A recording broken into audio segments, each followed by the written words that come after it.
Much for watching. So this is a part of a multi-segment series about Palestinian life under occupation in the West Bank, and you can check down below for links to all the other segments as I make them. All of them will be listed down below, but please subscribe, hit the bell. As I roll these out, you will be notified. So let's go ahead and get started.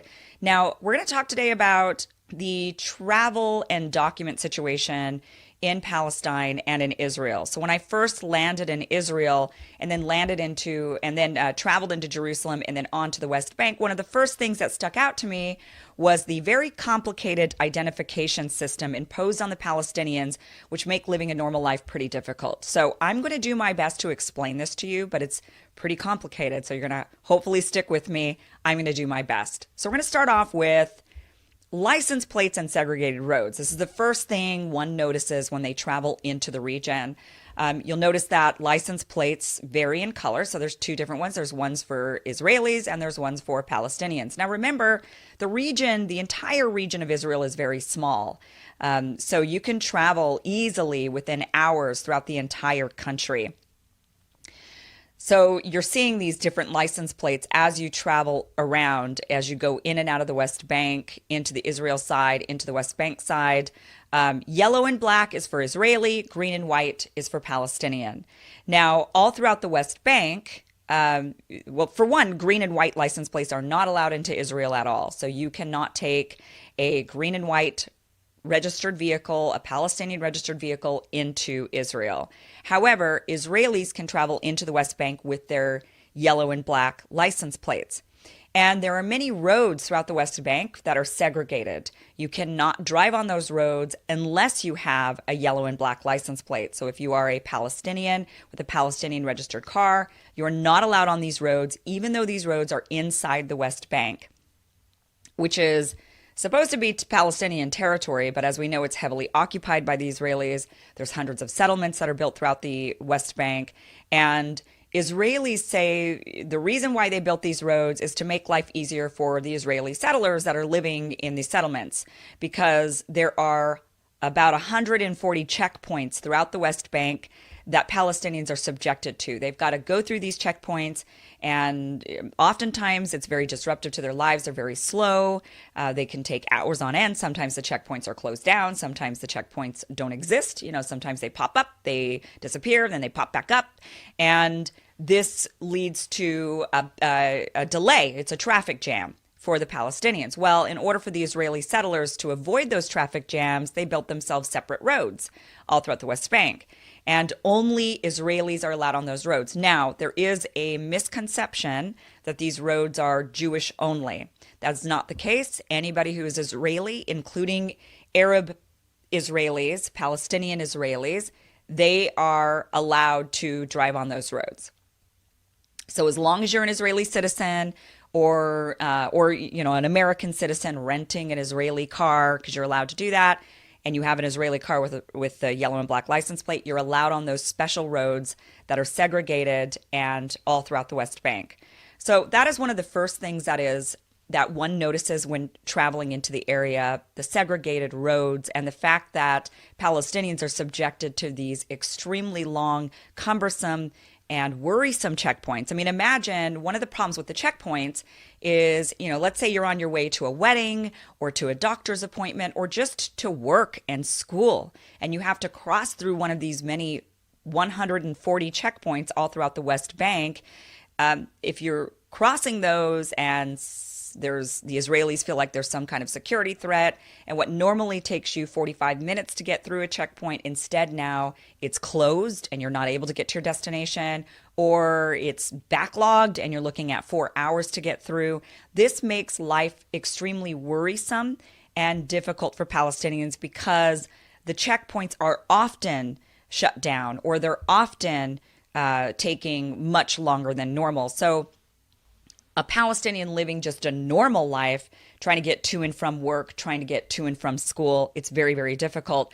Those who are really needing to go somewhere like a wedding or to a doctor's appointment, they have to plan their lives to where, like the average person like myself, if my doctor's office is 30 minutes away, then I leave 30 minutes from now to get to my doctor's office. A Palestinian, on the other hand, has to take into consideration that the checkpoint they need to go through might be closed or might be delayed. And so they have to go to their destination hours and hours and hours in advance. If it's a special occasion, especially like a wedding or a doctor's appointment, they've got to plan that out way in advance. So it's extremely disruptive to their lives that they have these checkpoints all throughout the West Bank.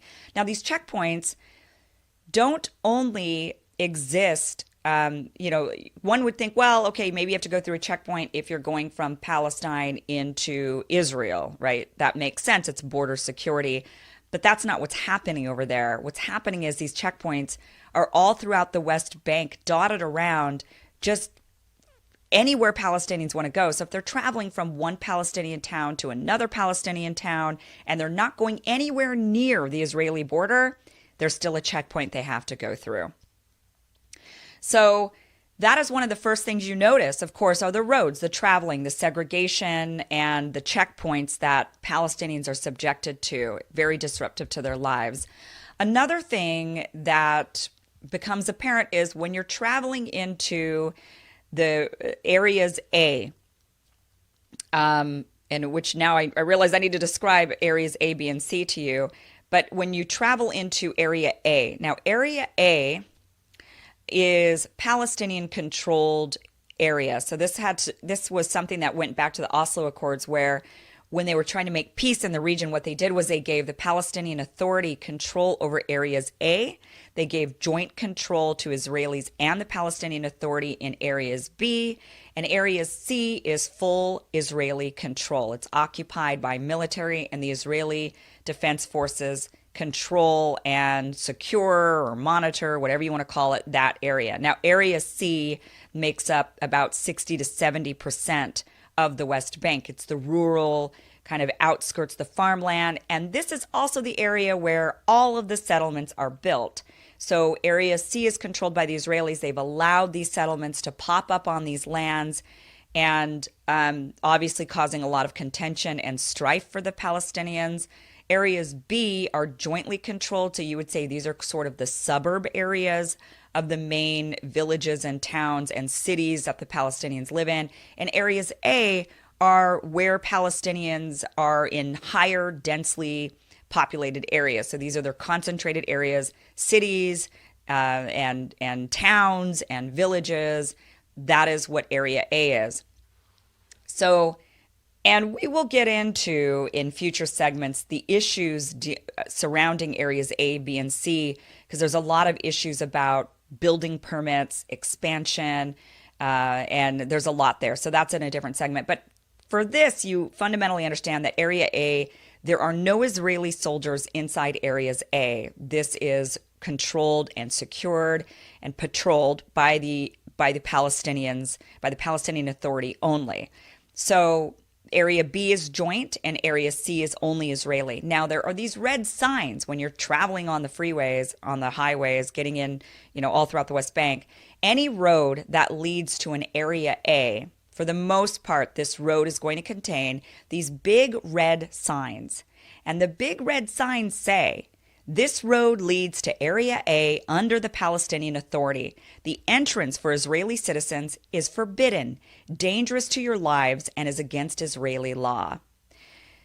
Very scary. So this is one of the problems with the conflict between the Palestinians and the Israelis, is that there's a lot of fear going on where Israelis are basically told these Palestinians are going to kill you if you go into their region, that these Palestinians are dangerous, they're animals. It's almost like, oh my gosh, you're heading into Jurassic Park. You never know. These Palestinians are going to get you, with these giant red signs telling you, stay away. Your life is dependent on it. These people are dangerous. That feeds into the mentality that Palestinians are terrorists, that these Palestinians are you go in there and they're going to get you. Now, there is no doubt that there is a lot of tension between the Palestinians and the Israelis, and that many Palestinians, especially the youth, when they see an Israeli face, they see an oppressor. They see somebody who is making their lives miserable. They see somebody who is against them. So there is a lot of tension. There is a lot of violence. It is dangerous for some Israelis to travel into those areas. But they really mean, when they have these signs up there, they mean it's they mean it for Jewish Israelis only. They're not meaning this for the Arab Israelis, and it's rarely enforced. So there are times when you've got pretty contentious, violent, sort of extremist Israelis that will travel into these areas, and they will attack the Palestinians. And there's a lot of tension, and a lot of that tension has to do with these red signs that are out there just basically telling everybody that everybody's an enemy. It's not helpful. So you see these red signs everywhere all throughout the West Bank leading into any of the Palestinian areas. Now imagine that as a Palestinian. This land is supposed to be yours. It's the West Bank. That is your designated area according to international law. And throughout your designated area, you've got roads you're not allowed to be on. And all along other roads, you've got signs that are telling people to stay away from you because you're dangerous. This is psychologically very damaging to the Palestinians, and it's definitely not leading to peace. Now let's talk about the identification system. Now this is where things get pretty rough. There are green and blue IDs. This is the basic, green and blue. Now there are different types of green and different types of blue, but blue is for all Israeli citizens. It's what they carry. It's their passport, right? Blue indicates for Israeli, and blue also indicates Palestinians living in Jerusalem, because Jerusalem is under Israeli annexation. So Jerusalemites is what they're called, and Israelis all get blue identifications, but they get different ones from one another. Now, green is for people living in Gaza and people living in the West Bank. And again, they're two separate different IDs, but they're both green. So blue, if you're an Israeli citizen, you have free reign. You can travel anywhere. You can go anywhere throughout the West Bank, except into those areas A where there's those big red signs. You're allowed to go to obviously all throughout Israel. You're able to go anywhere throughout Jerusalem, and you can fly in and out of Tel Aviv. You have full freedom of movement minus those areas A. Of course, however, if you're, that's basically it. So if you're an Arab Israeli, then you really have free reign, because you're able to go, if you're one of those minorities, then you're able to go anywhere, including into those area A's, without fear and without anybody stopping you. However, those blue identifications for Israelis do have a different numbering system and do indicate those who are Arab Israelis. So Arab Israelis have a different set of rules. There's a bit of segregation going on the Israeli side of the wall, and Arab Israelis are treated a bit differently than Jewish Israelis, or even Bedouin Israelis, and there's other minority groups inside of Israel, but Arab Israelis are given a separate identification. Once somebody's looking at it, they know this person is Arab. Because one thing to also know about the region is Palestinians and Israelis don't look all that different. There are many that look very, very similar, and it's really hard to tell the difference between the two. There are very light-colored Palestinians with blue eyes and blonde hair, or very light hair with very pale skin. That's pretty common in Palestine. It's also common in Israel. There are dark Israelis. There are black Israelis, and the same thing over on the Palestinian side. So you can't tell what a person is based on looking at them over there. It's way more complex than that. So the green cards, the green identification. People in Gaza have a green ID that is indicating that they're Gazian. They're really extremely restricted. They can't go anywhere. If you're Gazian, you're stuck. You are in Gaza. You cannot leave. They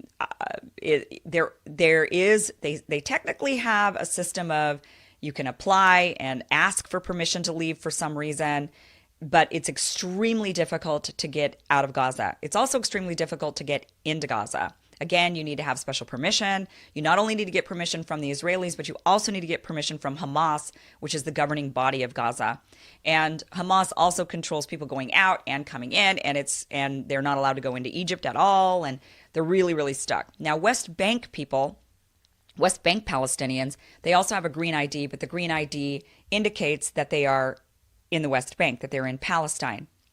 These people are not able to they're only allowed to travel inside the West Bank. Now, they can go to Gaza with special permission, but again, it's very, very difficult. Usually, the only people